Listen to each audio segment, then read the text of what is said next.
Hi, it's Lucy here, and I just want to show you how to make some cards using just mostly cardstock today. What I'm doing here is I've put a pile of different coloured cardstock together, and I've turned them so that I have the flat side, so that I can draw on here some different patterns. And then I'm going to chop them all up together. That way now I have enough to make 4 different cards.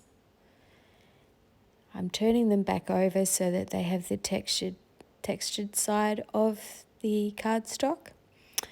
And then I can get started on creating a few. So all I'm going to do is pick up a piece of cardstock there, glue it down, and then get a different colour and glue that on. I'll go through them all and try not to put any pieces that are the same colour next to each other. So the next I'll pick up the yellow piece of cardstock, and then I'll use another piece of the pink and the blue. I'm trying to keep them all spread apart, the same distance. The cardstock that I'm using today is from Uniquely Creative. It's 300 GSM, which is very thick. It's absolutely beautiful to use, especially when you're using it for a background like this. So now I'm just cutting off the sides, and I have a jelly pen here. It's a size 10, which means that it's fairly thick, a thick nib. So I'm just going to go around each piece so that it looks like that they were all supposed to be those shapes, and just gives them a little bit more definition. You can do stitching style as well if you wanted.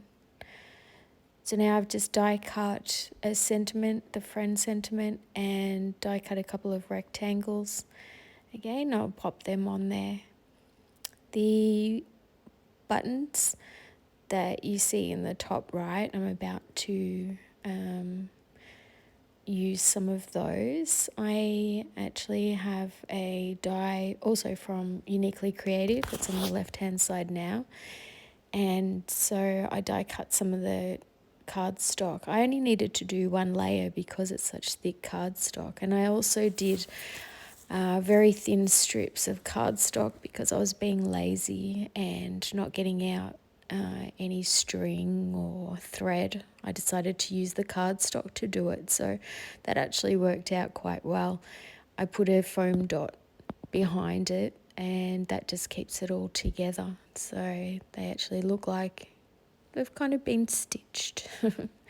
So now I'm just placing them around, trying to find different places, make sure that they're on different colours, so that they stand out a bit more. And then that card's done. It's a nice bright, I chose bright colours today.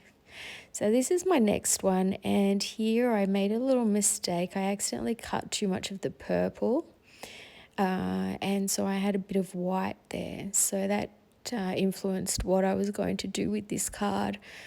I decided to try and see whether I liked the green or the white leaves, and in the end I couldn't decide, and I felt like they were better if I actually used the white as kind of a shadow behind it. It made them stand out more, and I really liked that look, so I've added those.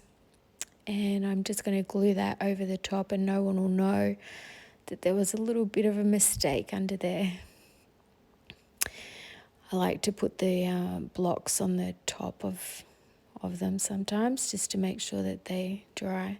Now there's a close-up, and so these are 2 of the cards, and then I've done the others off screen, and I'm going to show you all 4 cards now, close-ups. These are the first 2. The last card I've actually sanded the edges before putting it down. This one I've stitched it. It's faux stitching. And this one I sanded it. Thanks for watching. I hope you enjoyed it.